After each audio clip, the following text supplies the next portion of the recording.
Dobro jutro in dobrodošli na virtualni kavi z M-Čemom. Zame je danes pravo doživetje, ker sem si spet oblekla svojo oblekco, dela visoke pete in šla v pisarno. Da bom rekla to, da je to pravo doživetje, si res nisem mislila, zato je čas nove realnosti nekaj, kar zdaj morda znamo uživati v manjših stvarih. Vprašanje pa je, kaj seveda to pomeni globalno in kaj pomeni to za gospodarstvo, kot smo ga poznali do sedaj. Zelo sem vesela, da bomo od zdaj naprej z vami ob torkih in četrtkih, torej naša Coffee to Connect ostaja z vami, čeprav upam, da se večina počasi že vrača v svoje pisarne. Pravi za odgovore na marsikakšno vprašanje povezano z globalnim gospodarstvom pa je seveda profesor dr. Anže Burgar, profesor mednarodne ekonomije na Fakulteti za družbene vede. Anže, dobro jutro, pozdravljeni. Dobro jutro. Realnost na fakulteti je še vedno Zoom in ostale platforme in seveda učenje na daljavo. Kaj to pomeni za študente, če začneva najprej s tem? Ja, tudi mi smo se morali prilagoditi, tako da predavanja potekajo preko Zooma in podobnih platform. Smo se kar v redu prilagodili, no, malo bolj naporno je prek Zooma predavati, ampak upamo, ne, da do konca semestra, da se bodo začeli izpiti in naslednje leto znova postavljeno. Ja, nova realnost, govorimo o njej, vprašanje pa je, če zares želimo sprejeti. Marsikdaj, ko se pogovarjamo, tudi v gospodarstvu seveda govorimo o tem, kdaj bojo stvari minile. Ampak verjetno se je potrebno zavedati, da bojo stvari še kar nekaj časa podobne in prav o tem bi želela danes, Anže, govoriti z vami. Na kakšen način vidite, da se bomo prilagodili, kaj lahko sploh naredimo, to bo najina tema. Seveda pa naj povabim tudi vse vas, ki nas poslušate in ste z nami, da zastavljate vaše vprašanja v tistem delu Q&A. Potrudila bom kakšno odgovorila oziroma na vse. Hvaležna bova tudi za vaše komentarje oziroma poglede, da bo ta virtualna kava še bolj interaktivna. In če začnem kar s prvim vprašanjem, Anže, torej nova realnost. Kaj globalno gospodarstvo lahko pravzaprav pričakuje oziroma ali se sploh že dovolj zavedamo, da se je potrebno spremeniti? Ja, mislim, da bo to zavedanje kmalu prišlo. Ta tip krize je precej drugačen od prejšnjih, zato so tudi pričakovanja verjetno drugačna in bolj tvegana, ne. Ta kriza je neka kombinacija ponudbenega šoka in šoka povpraševanja in je v bistvu bolj podobna nekim vojnim razmeram kakor preteklim krizam, ne, preteklim recesijam. Za razliko od prejšnjih, ne, je tudi to, da je ta kriza udarila vse države hkrati. Prej smo se vedno lahko zanašali na neke dele sveta, kjer kriza ni udarila in je bil motor, ki nas je potegnil ven. Zdaj temu ni tako, ne. In tudi trajanje krize je precej negotovo, predvsem zaradi zdravstvenih razmer in torej ekonomska politika je zdaj v tem primeru, v tej krizi podrejena tej zdravstvenim ukrepom, ne. In recimo ekonomist Richard Baldwin to krizo ocenjuje kot ali pa imenuje kot supply side contagion reflection, ponudbenih šokov, recimo iz Kitajske, potem na Evropo in tako naprej. Ampak potem pa pride pač drugi val, recimo zdaj se je Kitajska pobrala iz karantene, ampak jo je pa zajel pač ta sekundarni šok povpraševanja, ker pač tudi v ZDA in v Evropi še nimamo vzpostavljenega povpraševanja. Tako da tudi same te globalne verige vrednosti, ki so bile zelo razmahnjene, še bolj poglobijo zaradi te sinhronizacije šokov, še bolj poglobijo učinek upada trgovine in prekinitve teh trgovinskih in verig. In to zna še pač bolj kot prej ne poglobiti to krizo, ker je pač, kot rečeno, zelo sinhrono nastopila.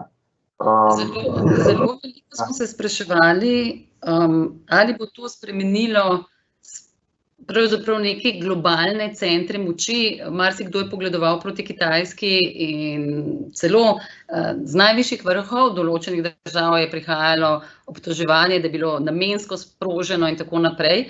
Ampak ko nekako realno pogledaš, vidiš, da ni nekega zmagovalca pri vsem tem. Težko bi rekli, da je katerikoli od kontinentov ali celo držav nek zmagovalec. Ja, tako je. Strinjam, ja. V bistvu, če pogledamo zadnje sondaže mnenja iz Evrope in ZDA glede Kitajcev, ne, so se pa tukaj zelo poslabšale ocene državljanov, prebivalcev glede Kitajske, torej to je precej bolj negativno mnenje. In to zna še bolj, po moje, polarizirati že do sedaj zelo polarizirano politično strukturo svetovno in se mi zdi, da bo to še pospešilo v bistvu razdvajanje držav. Ene se bodo priklopile na zahodni del Evrope in ZDA, druge pa še hitreje proti Kitajski. Tako da to je problem. Drugi vidik je pa ta, da če pogledamo pač ta politični vidik, pa praktično vsem tem glavnim voditeljem ali predsednikom ali premijerjem so v tej krizi narasli rejtingi, ključno za našo politiko. Zdaj, ali je to kratkega daha, ne bomo pa videli. Churchill tudi po drugi svetovni vojni recimo ni bil še enkrat izvoljen. Če govorimo o tem leadershipu, če govorimo o voditeljstvu in seveda tudi politiki, nas mora skrbeti populizem, nas mora skrbeti to, govorili ste o razdvajanju, polarizaciji, to seveda nikoli ne prinese nič dobrega. Zelo veliko se je pred tem govorilo o globalni povezanosti, soodvisnosti, tega pravzaprav zdaj ne slišimo več. Ja, globalizacija je po mojem mnenju doživela svoj vrh, svoj razmah leta 2008, torej tik pred veliko recesijo. Takrat je bil tudi delež te trgovine globalnih verig vrednosti največji do zdaj izmerjen, preko 52–53%, vse celotne trgovine na svetu bile povezane z globalnimi verigami vrednosti.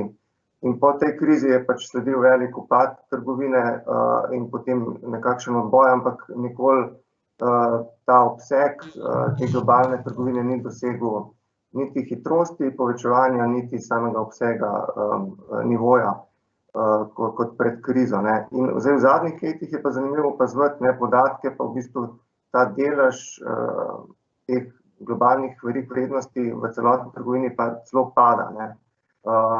In torej že pred to pandemijo COVID-19 so se že začele dogajati spremembe v smislu krajšanja verig vrednosti globalnih verig, ki so postajale manj globalne pa bolj regionalne, in pa tudi zmanjšanja, torej bolj prekrajšanja in večje regionalizacije teh verig vrednosti. Tako da zdaj zadnji podatki za ta obseg trgovine globalnih verig vrednosti je samo še 47%, in to se bo po moje še zmanjšalo.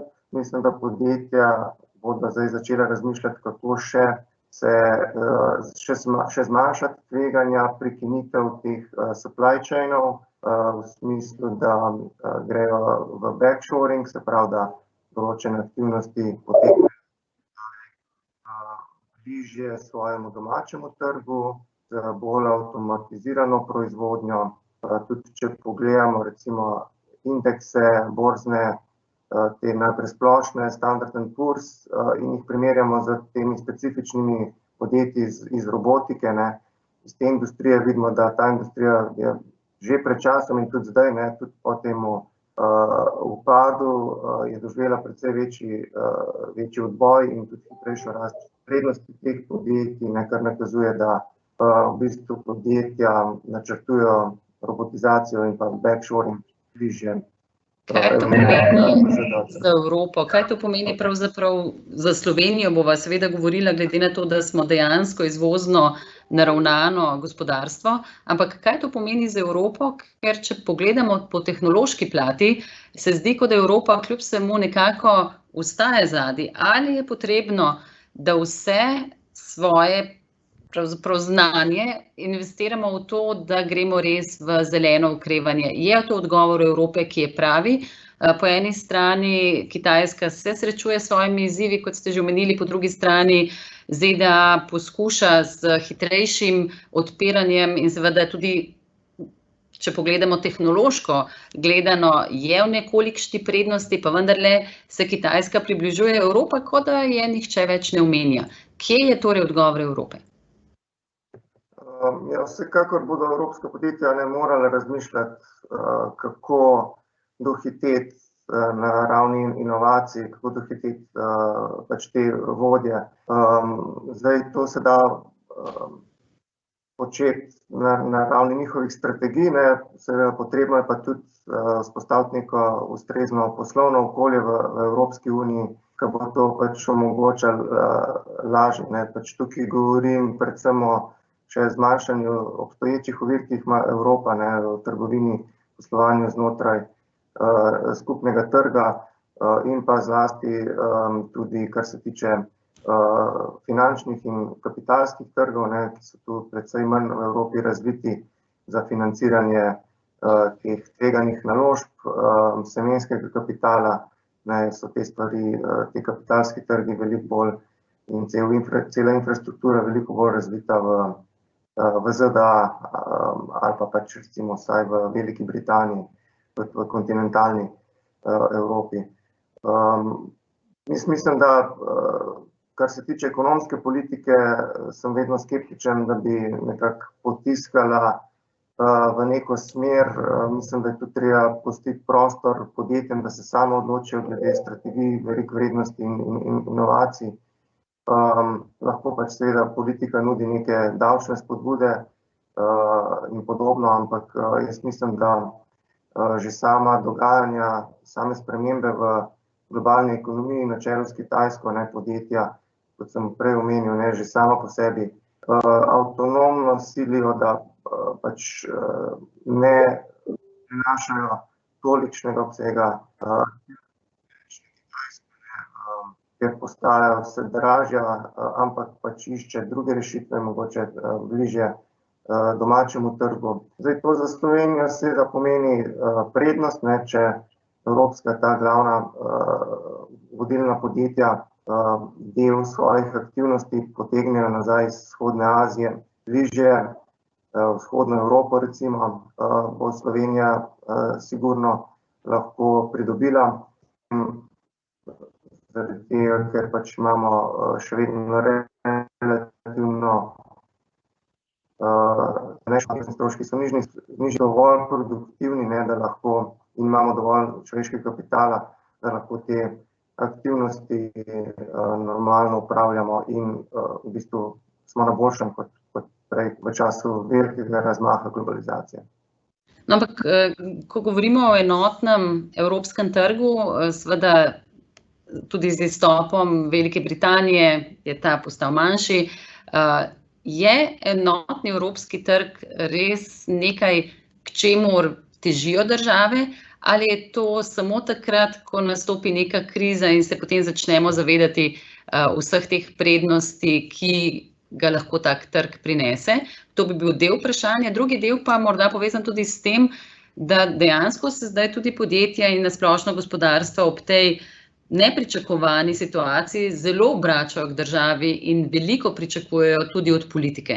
In tukaj se ta trg kot neka uravnilovka oziroma nekaj, kar lahko prinaša svobodno voljo in odločitve, lahko včasih izkaže za nekaj, kar morda si zdaj ne želimo toliko. Kako reševati skratka enoten trg in pa tudi znotraj posameznih gospodarstev, da ne pričakujemo preveč od države in politike? Ja, zdaj te zatiki pri dobavi zaščitne opreme so mnoge v bistvu potisnili v neko izrazito kritiko te globalizacije, in selitve proizvodnje v tujino, če bi bilo to vse proizvedeno doma, se to ne bi dogajalo, bi imeli dovolj zaščitnih mask in tako naprej, ampak pač pozabljajo pa vse te nevidne prednosti, ki smo jih bili deležni zaradi te globalizacije, ne samo mi, ampak tudi države v razvoju, ves čas, do te krize, ko smo pač zaradi te fragmentacije proizvodnje in realokacije proizvodnje bili deležni precej cenejših dobrin na čelu s farmacevtskimi izdelki, in pač to je prinašalo ogromno prednosti za naše zdravje, za naš zdravstveni sistem, in tega ne bi smeli pozabiti. Seveda moramo pa poskrbeti zdaj v prihodnosti na globalni ravni, ker to je globalni problem, da se vzpostavi nek mehanizem, da se te globalne verige nemoteno odvijajo, zlasti teh ključnih farmacevtskih izdelkih, medicinskih pripomočkih, da v primeru take pandemije države ne posegajo po takih protekcionističnih ukrepih, kot so prepovedi izvoza in podobni ukrepi. Zdaj, kako bo kriza vplivala na razvoj notranjega trga v Evropski uniji, pač na splošno mislim, da kot vsaka kriza, bo tudi ta kriza nekako spodbudila neko preizpraševanje o tem, kakšnega družbenega reda si želimo. Na eni strani imamo lahko bolj avtoritaren pristop, ki smo se ga zdaj posluževali, ki v bistvu ima prednosti, da boljše internalizira te eksternalije, recimo preprečevanje širjenja pandemije. Vendar pač slabost je pa to, da pač zahteva večji nadzor in večjo intervencijo strani države. Na drugi strani imamo pa to, kar Friedrich Hayek pa Karl Popper imenujeta odprta družba, to pa princip nam posameznikom večjo svobodo zagotavlja in pa pač trg, ki je realizacija te odprte družbe, bolje agregira te razpršene informacije in pač na podlagi trga se bolje odločamo. Ampak, ker nismo popolni, vedno moramo pristati na določene elemente avtoritarnih struktur, in zdaj v tej krizi so pač okoliščine bile tako izjemne, da smo pač bili prisiljeni več se nagniti bolj k avtoritarnosti.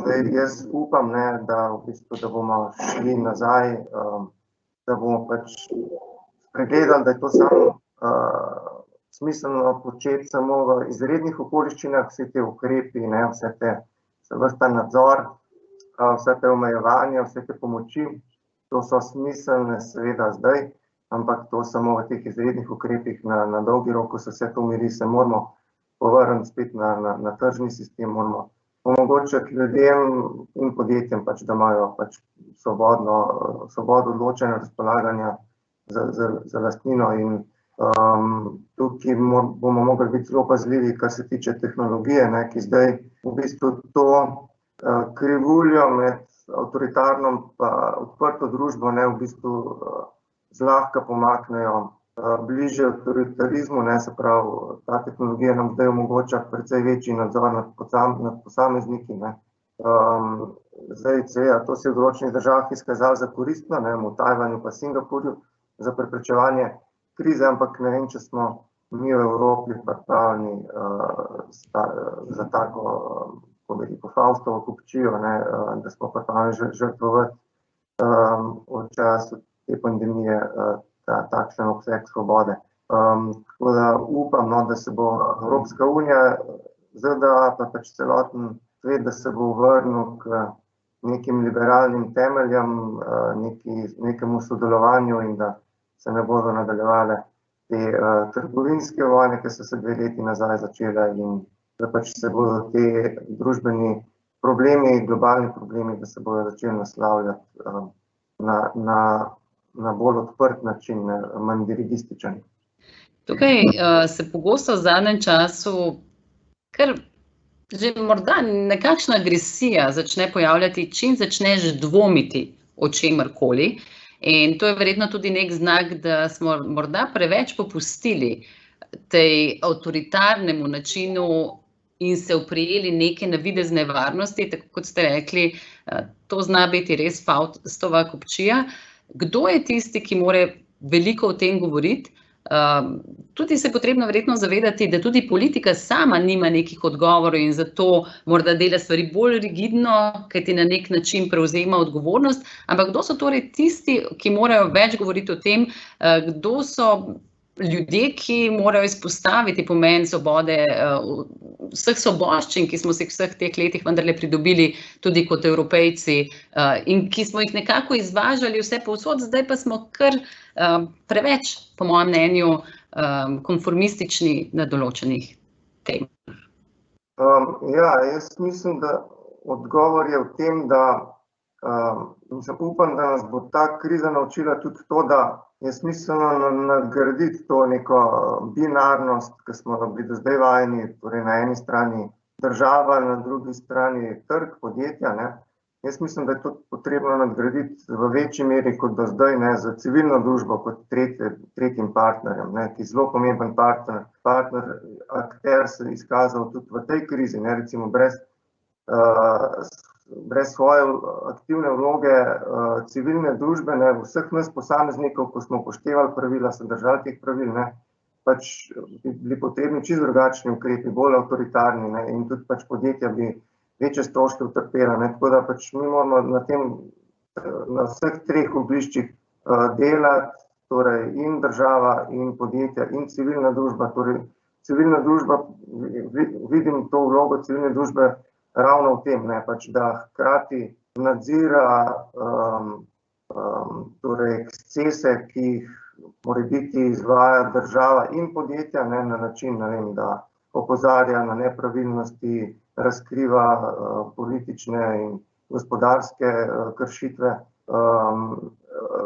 Po drugi strani pa tudi civilna družba je tista, ki primarno lahko najbolj rešuje te družbene probleme na globalni ravni, ne, če pogledamo segrevanje ozračja, ne, pač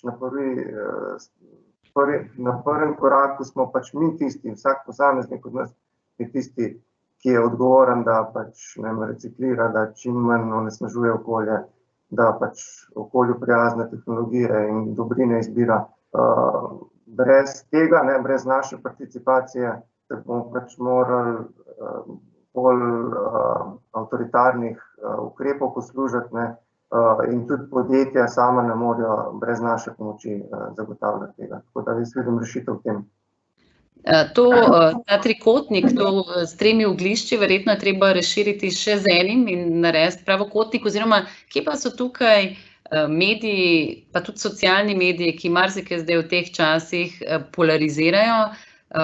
Kakšno vlogo medijev, Anže, si želite? Že zdaj, ko gledamo v Sloveniji, kaj se zdaj dogaja, se kar zdi, da veš, kje boš nekaj slišal, nekje branijo, nekje obtožujejo. Kako, jaz sem dolga leta delala v medijih, pogosto se to sprašujem samo sebe, ampak kako pravzaprav zagotoviti neko objektivnost vsega tega in kje imajo vlogo mediji, po vašem mnenju? Moje stališče je, da posamezni mediji je iluzorno pričakovati od posameznega medija, da bi bil popolnoma objektiven, ne. To se ne bo zgodilo niti v mediju, ki je v privatni lasti, niti v mediju, še manj verjetno, ne, saj iz mojih izkušenj iz Slovenije, še manj pa v mediju, ki je v državni lasti, ne, ki je javni medij. Jaz mislim, da je ključ do neke dobro delujoče medijske sfere v tem, da pač imamo zelo veliko pluralizacijo medijev z različnimi pogledi in potem pač vsak posameznik idealno bi bilo, da spremlja seveda različne medije. Ampak nič ne narobe, ne, če ima določen medij neko ideološko podstat, ampak seveda, da sledi pač tem osnovnim načelom čim večje objektivnosti, nepristranskosti in tako naprej. Ampak pomembno je, ne, da imamo čim bolj različne, ne, demokratične medije in da nismo pač obsojeni na en vir informacij. Matic Grobašek pravi, liberalizem da, a nekateri komentatorji opozarjajo, da je ta kriza uvod v okoljsko krizo, ki ne bo ravno tako postavljalo omejitve pri aktivnostih, ki smo jih do sedaj poznali. Ali vidite v okoljski krizi predvsem priložnost po naprimer združevanju interesov držav ali zlasti izziv glede nadaljnjega omejevanja našega gospodarskega in siceršnjega delovanja? Marsikdo, dejansko, hvala Matic za ta komentar in vprašanje, pravi, da je pravzaprav to uvod, priprava na nekaj, kar bo postala naša stalnica tudi zaradi okolja. Kako bo to spremenilo globalno delovanje in kaj dejansko to pomeni tudi za trgovino? Poslušali smo zdaj tudi o tem, kako so delfini, čeprav je bila to izmišljena zgodba v Benetkah in tako naprej, marsikdo meni, da je to zelo romantičen del tega, kar doživljamo. Kako torej spremembe zaradi okoljske problematike, ki je še kako realna? Ja, upam, da nas bo ta kriza naučila, da se pač takšne krize, takšne šoke, ki zadevajo celoten svet, da reševati samo z nekim sodelovanjem vseh držav, ne, in da v bistvu neko soliranje, neki ukrepi iz ene države članice hitro naletijo na povračilne ukrepe, ne, kot se je izkazalo recimo na primeru podjetja 3M, ko Trumpova administracija ni dopustila izvažati zaščitne opreme, ne, potem pač je pa sledil povračilni ukrep strani Kitajske, ko pač 3M-ova podružnica ni mogla izvoziti teh mask nazaj v ZDA, ne. Tako da jaz mislim, da moramo se povrniti nazaj za pogajalsko mizo, ne, in to velja ne samo za trgovinsko politiko, ampak tudi za okoljske probleme. Tukaj so pač stvari tako povezane, da ena sama država ne more reševati vseh problemov in je pač potrebno te globalne probleme reševati na globalni ravni.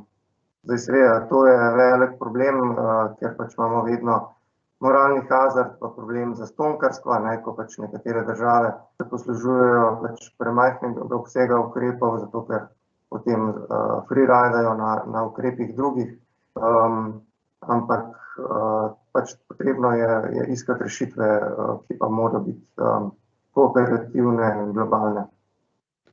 Ampak vsi se tega nekako zavedamo, vendarle pa, ko se zgodi taka kriza, pa vidimo, da se zatekajo nekako k sebi, k protekcionizmu, k lastnemu trajbu in ne gledajo več, pravzaprav nikogar več ne zanima, kaj pomeni globalno, čeprav bi se morali zavedati, da ta povezanost je tako velika, da eden brez drugega ne bomo mogli. Govorimo o neki drugi strukturi, bo potrebno oblikovati določene drugačne načine, kot so nacionalne države?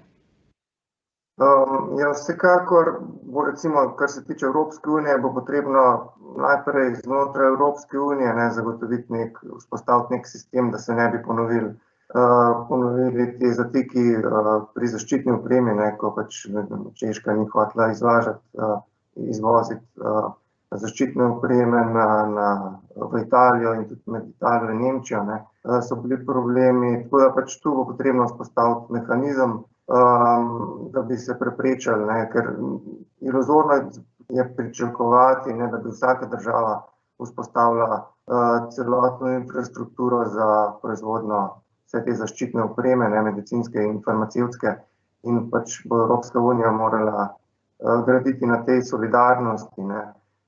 Pač temu se pa ne da povsem izogniti, recimo, če pogledamo problem tudi v ZDA, med zveznimi državami ZDA pač so bile iste neke omejitve, prepovedi oziroma prepovedi izvoza iz države v državo. Celo, znotraj New Yorka so med bolnicami so se potegovali in si preprečevali nakupe. Tako da pač to je očitno neka lastnost skupnosti, ki jo je težko verjetno popolnoma izkoreniniti, ampak obstajajo mehanizmi, kot so povečanje zalog tega materiala, kot so vzpostavitev res nekih mehanizmov v primeru takšne pandemije, da se to dogaja v manjši meri. Ko govorimo o protekcionizmu, marsikakšna država je zdaj pokazala karakter, Po drugi strani pa so tudi recimo v Sloveniji bili nekateri nezadovoljni s tem, ker smo v začetku pred samim pojavom Sloveniji pomagali tudi Kitajski. In tukaj so, že omenili ste moralni hazard, temu, da pravzaprav zelo zlahka sodimo za nazaj. Slovenija kot tako gospodarstvo z majhnim trgom, pa drugega kot to, da poskuša biti glas globalizacije, verjetno so bili nekateri nezadovoljni s tem, ker smo v začetku.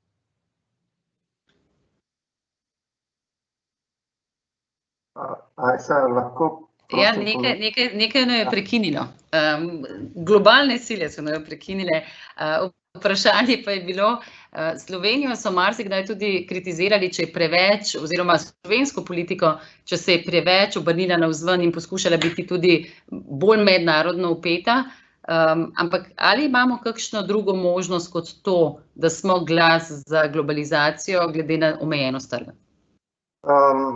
Jaz mislim, da ne. Slovenija je pač majhno odprto gospodarstvo in kot takemu mu ne preostane drugega kot specializacija v neke tržne niše. Mi ne moramo imeti pokriti celotnih panog, celotnih grozdov, ne. Mi lahko pač imamo podjetja, ki so specialisti v nekih panogah, ne pa v celotni verigi in nobeni industriji, ne. Slovenska podjetja, ne, so danes ob vstopu v to krizo precej manj zadolžena kot leta 2008, tudi banke so ustrezno kapitalizirane pa likvidne, ne. Je pa res, ne, da je slovensko gospodarstvo strukturno gledano nekoliko bolj izpostavljeno mednarodnemu okolju. Recimo, če sam primerjavo naredim med letom 2009, ne, da lahko pričakujemo, kaj lahko pričakujemo zdaj, ne.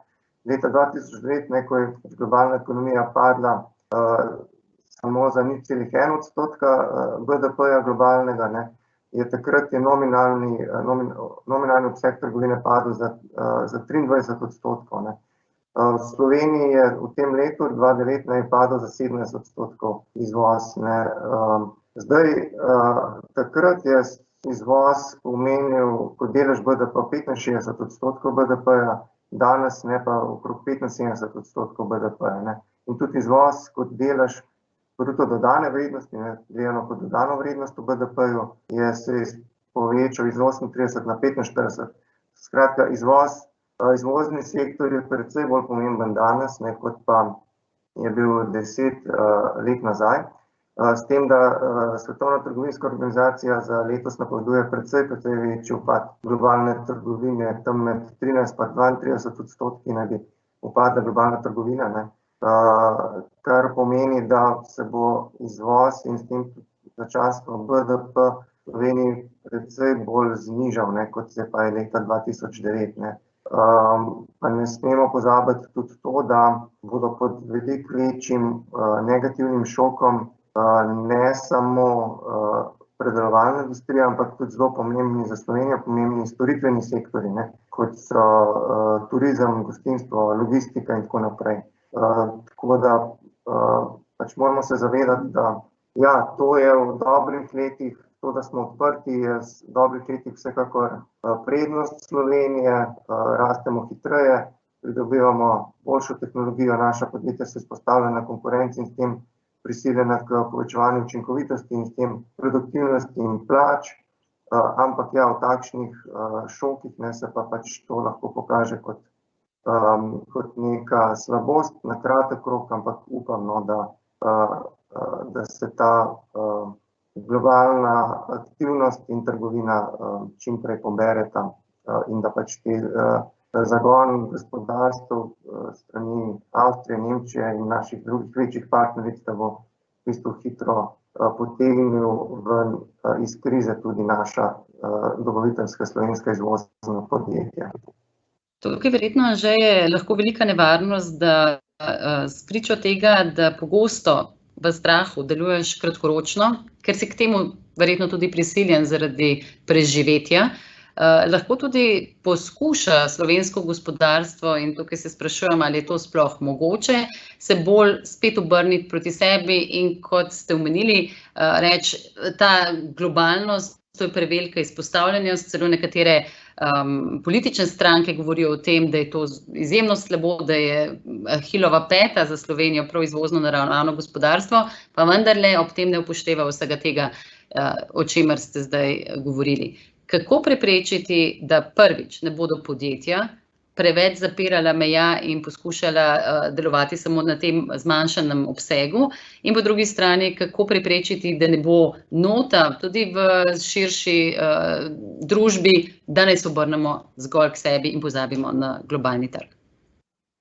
Ja, mislim, da tu lahko igra vlogo in Evropska unija in tudi slovenska podjetja oziroma združenja gospodarska, ne.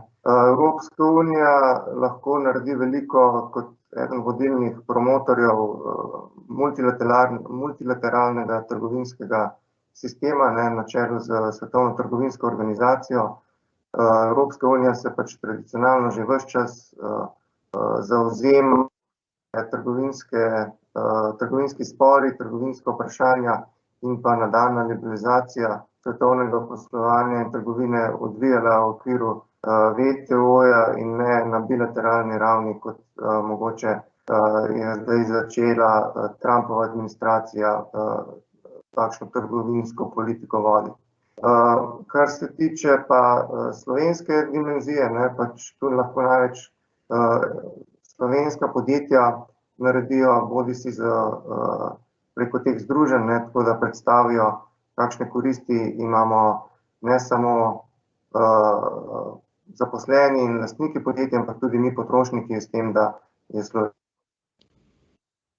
ne samo te regionalne, ampak tudi v globalne mreže. Moramo se zavedati ogromnih prednosti, ki jih ponujajo ekonomije obsega, ne, torej dejstvo, da lahko podjetje kot je kolektor, ne, izvaža po celotnem svetu in ni omejeno samo na bližnje trge ali pa samo na evropski trg. Skratka, ti nišni zmagovalci imajo pomembno vlogo tudi pri tem, da nekako ozaveščajo pomen tega, zakaj je dobro biti najboljši v nečem.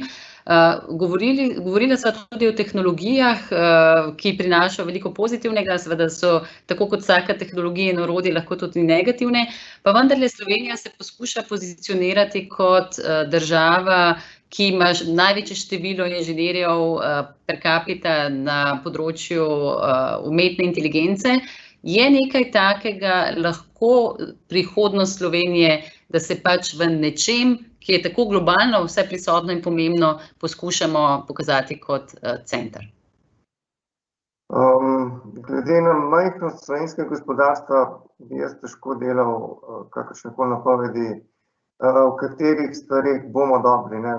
Da se za nazaj pogledati, ne, v katerih stvareh smo dobri, ne, da se tudi neke projekcije narediti, katere industrije, mogoče v katerih industrijah smo potencialno lahko dobri, glede na pač razpoložljive resurse, človeški kapital. Težko je pa projekcije delati, kam naj se usmerimo. Temu se jaz vedno izogibam, mislim, da je to naloga podjetnikov, ki odkrivajo priložnosti na trgu, in tega po mojem mnenju nikoli ni in nikoli ne bo uspela nadomestiti država s svojimi uradniki.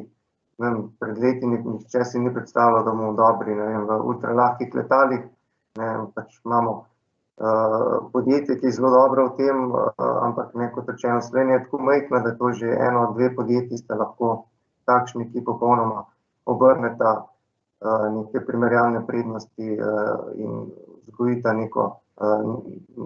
neko nišo, v katerih smo dobri na globalnem trgu.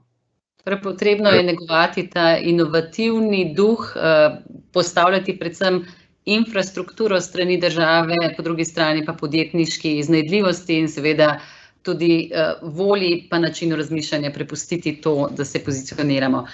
Omenjali ste že eno pomembno področje tudi, ki se popolnoma spreminja in se tega zavedamo, to je turizem. Za slovenski bruto domači proizvod je to kar 13%, pomembna dejavnost, pomembna je tudi za vsakega posameznika. V zadnjem času se je razvijal tudi bolj ta manjši turizem, ne samo večji, in seveda zdaj vsi zelo strahom zrejo v prihodnost. Turizem v tem letu, naslednjem letu, je moč dati kakšno napoved? Ja, mislim, da bo turizem panoga, ki bo najbolj prizadeta na ta srednji rok. Mislim, da ta, ko bi rekel, razpolovna doba teh norm socialnega distanciranja, da bo relativno dolga, kar se tiče turizma, ne. In da bo ta panoga turizem imela, da bo čutila negativne učinke pomanjkanja gostov, ki bodo bolj previdni, ne, kot so še nekaj časa, kot so bili prej. Zlasti gostov iz ne EU držav, ne, da bo to čutiti dlje. Že prej sem omenil tudi nekako negativni odnos do Kitajcev, ki so postajali skupaj z drugimi vzhodnoazijskimi turisti zelo pomemben vir turističnih prihodkov, ne. Mislim, da to bo tudi kar nekaj časa trajalo, da se bodo številke povrnile na prvotno raven. Tako da jaz mislim, ja, da turizem bo zaenkrat občutil dolgo okrevanje in da bo se moral zanašati bolj na lokalne in pa pač evropske goste. Še morda za zadnje vprašanje v zvezi z svetovno trgovino. Zelo pomembna organizacija doživlja nekakšno krizo, ali jo morda tako bolj vidimo. Morala bi se na nek način verjetno transformirati, po drugi strani, kot ste omenili, Trumpova administracija poskuša bolj z bilateralnimi odnosi. Ta organizacija ima izjemen pomen. Se je zavedamo dovolj in seveda, ali bo sposobna narediti transformacijo, ki je verjetno tudi znotraj tega potrebna? Ja, Svetovna trgovinska organizacija ima zelo veliko problemov, ne. Njen problem je, ne, da še vedno, da se ukvarja z vprašanji trgovinske politike iz 20. stoletja, ne pa 21. stoletja, ne. V času 21. stoletja, ne, so na mizi precej bolj zahtevna, ki so povezana v veliki meri z globalnimi verigami vrednosti, ne. Govorimo o povezavi med trgovino, med neposrednimi tujimi investicijami, med trgovino s storitvami in pa med zaščito pravic intelektualne lastnine, ne. Vse te 4 elemente je potrebno združiti pod en okvir, če hočemo, da dve državi recimo vzpostavita bolj prosto poslovanje, bolj prosto trgovino, ne. In zato je Svetovna trgovinska organizacija precej nepomembna v okviru teh multilateralnih pogajanj, v okviru Doha runde, ki traja že od leta 2001 in še vedno praktično nobenega napredka ni. Kar se dogaja, je, da se stvari, ki so zelo pomembne, jemljejo z mize, z pogajalske mize in prevladuje potem bilateralizem in regionalizem, ne, kot vidimo, pač se stvari dogajajo predvsem na ravni regionalnih trgovinskih sporazumov ali na bilateralni ali na regionalni ravni. In to je seveda neidealen substitut za multilateralno trgovinsko liberalizacijo, ne. Zlasti, če se bo vzpostavil nek sistem, kot se zdaj nakazuje, sistem 3 polov, Amerika, Evropa in Azija. Ekonomisti, ne, so pokazali, da je ravno ta sistem 3 regij najbolj škodljiv, kar se tiče blaginje nas potrošnikov, zaradi tega, ker pač se tu potem vzpostavljajo največje ovire med temi 3 bloki, kar se je zdaj nakazovalo od leta 2018, ne, in je potem pač negativni učinek preusmerjanja trgovine, ne, toliko velik, da je precej slabši sistem kot pa multilateralni sistem, ki ga zagovarja Svetovna trgovinska organizacija. Tako da Svetovna trgovinska organizacija bi morala dobiti močno podporo s strani Evropske unije in tudi ZDA in nadaljevati ta pogajanja in jih pač narediti bolj moderna. Nekaj dobrih rešitev smo že imeli, ne, recimo, kar se tiče elektronske torej proste trgovine z elektroniko, je večina elektronskih proizvajalcev pristopilo k temu sporazumu, tako da očitno se da narediti tudi v okviru WTO-ja neke parcialne, precej široke sporazume, ki zadevajo ta najbolj akutna vprašanja modernega globalnega poslovanja. Doktor Anže Burgar, najlepša hvala tudi za tale klic k odprti družbi, k svobodni družbi in seveda razmišljujoči družbi.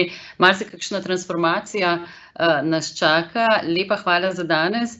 Seveda tudi AmCham Slovenija poskuša s svojim delovanjem prispevati k tej odprtosti. Nenazadnje smo sedež za 43 držav in kar je klic tudi evropskih AmChamov je k solidarnosti, k akciji in sodelovanju in k temu se bomo prizadevali tudi naprej. Hvala seveda tudi vsem našim članom za to, da ste glas mednarodne skupnosti, h kateri moramo težiti in seveda patron članom, da omogočate tudi pogovore, kot je ta, zame seveda neprecenljiv. Seveda pa bodite z nami tudi v petek, kot rečeno, od zdaj naprej 2-krat tedensko z vami. V petek se bo Tonja pogovarjala z gospodom Markom Derčo in sicer na temo raziskave, ki smo skupaj naredili AmCham Slovenija in globalna svetovalna družba Kearney. Zelo bo zanimivo, hvala tudi vsem, ki ste odgovarjali na vprašanja. Lepo se imejte in ostanite zdravi.